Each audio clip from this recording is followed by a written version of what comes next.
Break के बाद कशिश खबरनामे में आपका दोबारा खैर मकदम है। आइए बढ़ते हैं कुछ और खबरों की जानिब।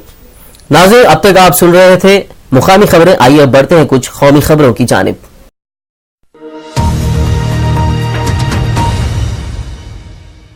यूपीए के नायब सदर राहुल गांधी हफ्ते के रोज गुजरात पहुंचे। गुजरात के बारदोली में राहुल ने मोदी पर जमकर हमला बोला। राहुल ने गुजरात की तरक्की के बारे में कहा कि यहां तरक्की आवाम की वजह से हुई है, किसी एक आदमी की वजह से नहीं। यहां सिर्फ एक आदमी के हाथों में सारी ताकत है और कांग्रेस पार्टी आवाम के हाथों में ताकत देती है। मोदी पर हमला बोलते हुए राहुल ने कहा कि गुजरात में कबायली मर रहे हैं और हुकूमत कुछ नहीं कर पा रही है। मोदी पूरे मुल्क में गुजरात की तरक्की का दावा करते हैं, लेकिन यहां की असली हालत कुछ और ही बयां करती है। उन्होंने कहा कि हम गुर्बत दूर करने की बात करते हैं और वो गरीबी नहीं बल्कि गरीबों को हटाने की बात करते हैं। गुजरात में 6000 किसानों ने खुदकशी की, लेकिन ये किसी को नहीं दिखा। राहुल ने कहा कि मोदी गांधी और पटेल के नजरियात जानते तक नहीं है, लेकिन सियासी फायदे के लिए वो उनकी मूर्ति की बात कर रहे हैं। सीबीआई डायरेक्टर रंजीत सिन्हा एक मुतनाज़ा बयान देकर फंस गए हैं। रंजीत सिन्हा ने यूपीए हुकूमत पर हमला करते हुए कहा कि अगर अमित शाह को मुलजिम बनाया जाता तो यूपीए खुश होती। ये बात उन्होंने एक अखबार को दिए गए अपने इंटरव्यू में कही थी। उन्होंने कहा कि सीबीआई ने सबूतों की बुनियाद पर जांच की है। अमित शाह के खिलाफ कोई भी सबूत नहीं मिले हैं जिसके बुनियाद पर उन्हें मुलजिम बनाया जाता।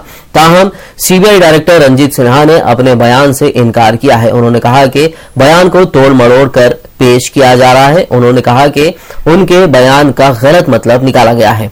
सीबीआई के साबिक डायरेक्टर जोगेंद्र सिंह ने रंजीत सिन्हा को इस तरह के बयान से बचने का मशवरा दिया है। बीजेपी के वज़ीर-ए-आज़म ओहदे के उम्मीदवार नरेंद्र मोदी ने हफ्ते के रोज मणिपुर के इम्फाल में रैली से खिताब करते हुए कहा कि शुमाल मशरक़ी हिंद के लिए मरकज के पास कोई सही पॉलिसी नहीं है।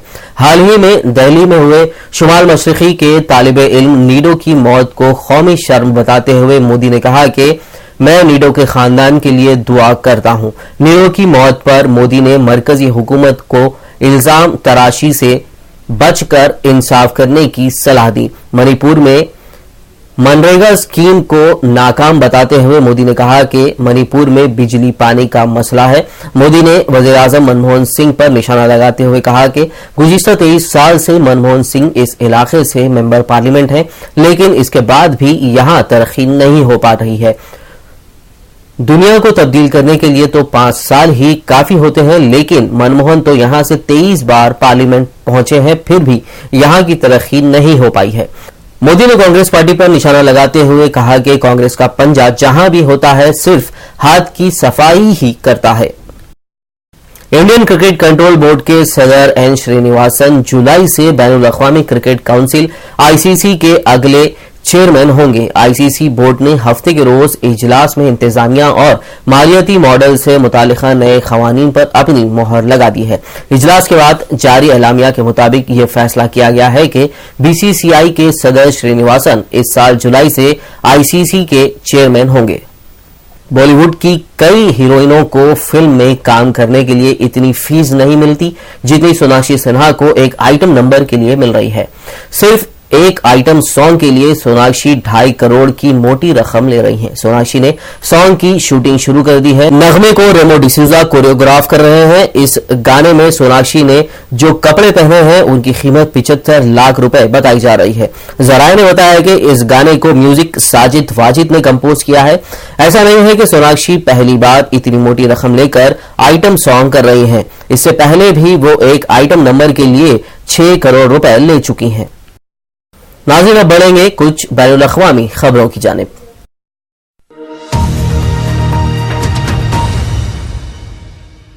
रूसी शहर सूची में इंतहाई सख्त सिक्योरिटी में सरमाई ओलंपिक्स का बाकायदा आगाज गुज़िश्ता रोज हो गया है। जुमे की शाम यूक्रेन से उड़ने वाले एक हवाई जहाज को अगवा करने की कोशिश के बाद इस्तांबुल के फिजाई अड्डे पर उतार लिया गया। इस जहाज पर 110 मुसाफिर सवार थे। तुर्की की ट्रांसपोर्ट मिनिस्ट्री के मुताबिक एक मुसाफिर ने बम की धमकी देकर तैयारे को सूची की तरफ ले जाने की कोशिश की। ताहम मुश्तबा शख्स को गिरफ्तार कर लिया गया है। तुर्की के सरकारी मीडिया के मुताबिक मुलजिम का ताल्लुक यूक्रेन से है। सूची के ओलंपिक विलेज की हिफाजत के लिए 40,000 रूसी सिक्योरिटी एहलकार तैनात किए गए हैं। पाकिस्तान में हुकूमत के साथ मुज़ाकरात के लिए तहरीक तालिबान की नुमाइंदगी कमेटी के रुकन मौलाना अब्दुल अजीज ने कमेटी से अलहदगी का ऐलान कर दिया है। लाल मस्जिद के खतीब मौलाना अब्दुल अजीज का मुतालबा था कि शरीयत के निफाज के मौजू को मुज़ाकरात के एजेंडे में शामिल किया जाए और अगर ऐसा नहीं किया जाता तो वो इस अमल में शामिल नहीं होंगे। तालिबान ने हुकूमत के साथ अमन मुज़ाकरात के लिए बनाई गई कमेटी में इब्तदाई तौर पर 5 अफराद को नामजद किया था। मौलाना अब्दुल अजीज की जानिब से अलहदगी के ऐलान के बाद इस कमेटी में अब सिर्फ 2 अरकान मौलाना समीउल हक और साबिक सेनेटर इब्राहिम खान रह गए हैं। बागियों के ज़ेर कब्जा शहर हमस में फंसे हुए सिविलियन अफराद का पहला ग्रुप बाहिफाजत बाहर आ गया है। हुकूमती मुहासरे में आए हुए इस शहर से सिविलियन को बाहर आने की इजाजत अक़वाम मुत्तहिदा की ज़ेर निगरानी शामी हुकूमत और बागियों के दरमियान तय पाने वाले एक मुआहदे के तहत दी गई है। खबर है कि सिविलियन को निकालने के लिए भेजी गई पहली बस से 12 अफराद इस शहर से बाहर आ गए हैं। दिन के वक्त करीब 200 मजीद अफराद को वहां से निकाला जाएगा। जर्मन चांसलर एंजेला मेर्केल ने अमेरिकी assistant secretary of state Victoria Nuland की तरफ से यूरोपीय यूनियन के बारे में गैर शाइस्ता जबान के इस्तेमाल पर कड़ी तनकीद की है। जर्मन चांसलर की तर्जुमान ने जुमे को एक बयान में कहा कि मेर्केल के नजदीक विक्टोरिया नुलैंड की जानिब से यूरोपीय यूनियन के लिए गैर मुहज्जिब अल्फाज का इस्तेमाल ख़तई नाकाबिल कबूल है। न्यूलैंड ने यूक्रेन के बहरान के तनाजिर में कीव में तैनात अमेरिकी सफीर के साथ गुफ्तगू में यूरोपीय यूनियन के इक़दामात पर अदम इत्मीनान जाहिर करते हुए कहा था। ताहम उन्होंने जुमेरात को अपने बयान पर माजरत तलब कर ली थी। जुमे के रोज शाया होने वाले एक अवामी जायजे में कहा गया है कि ज्यादातर इजरायली शहरी अमन बातचीत के हवाले से इजराइल पर जॉन कैरी की तनकीद से मुत्तफिक है। अमेरिकी वज़ीर ख़ारजा जॉन कैरी ने अपने एक हालिया बयान में कहा था, अगर फलस्तीनियों के साथ बातचीत में इजराइल ने कोई फ्रेमवर्क तैयार न किया तो आलमी सतह पर उसे तनहाई का सामना करना पड़ सकता है। कैरी ने खबरदार किया था कि मुनासिब इजरायली इक़दामात के बगैर फलस्तीनियों के साथ उसके बराह रास्त अमन मुज़ाकरात नाकाम हो सकते हैं। यरूशलेम पोस्ट की जानिब से कराए गए इस सर्वे में 67% इजरायली शहरियों ने कैरी की राय की हिमायत की, जबकि कुछ की जानिब से कहा गया है कि कैरी को यह बयान अवामी सतह पर नहीं देना चाहिए था। नाज़रीन, आखिर में एक और नजर सुर्खियों पर।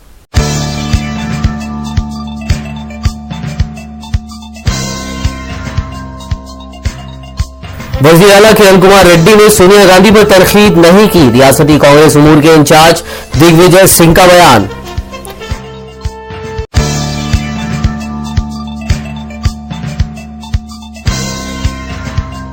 वज़ीर आला को बर्खास्त नहीं किया जाएगा, गंटा श्रीनिवास राव का बयान। हालात देखकर वज़ीर आला गेम खेल रहे हैं, वी हेमंत राव ने की तनकीद।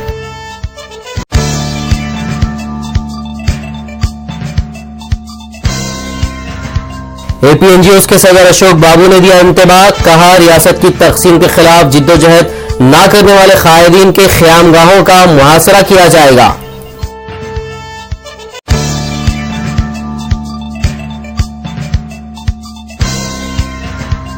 सदर मजलिस बैरिस्टर असदुद्दीन ओवैसी और अकबरुद्दीन ओवैसी के दौरे, गोलकोंडा और चंद्रायन गुट्टे के तरक्याती कामों का लिया गया जायजा।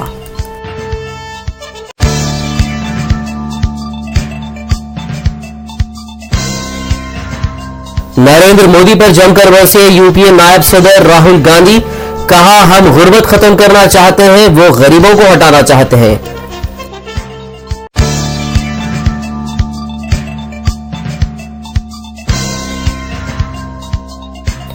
मरकजी हुकूमत पर बरसे नरेंद्र मोदी, कहा शुमाल मशरिक़ हिंद के लिए मरकज के पास कोई सही पॉलिसी नहीं।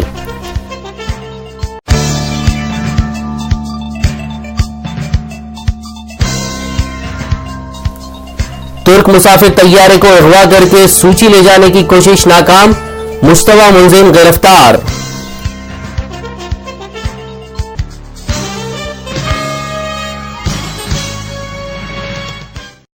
नाज़रीन, इसी के साथ ये कशिश खबरनामा इख्तिताम को पहुंचा। मिलते हैं अगले खबरनामे में, तब तक के लिए देखते रहिए उर्दू टीवी। अल्लाह हाफिज।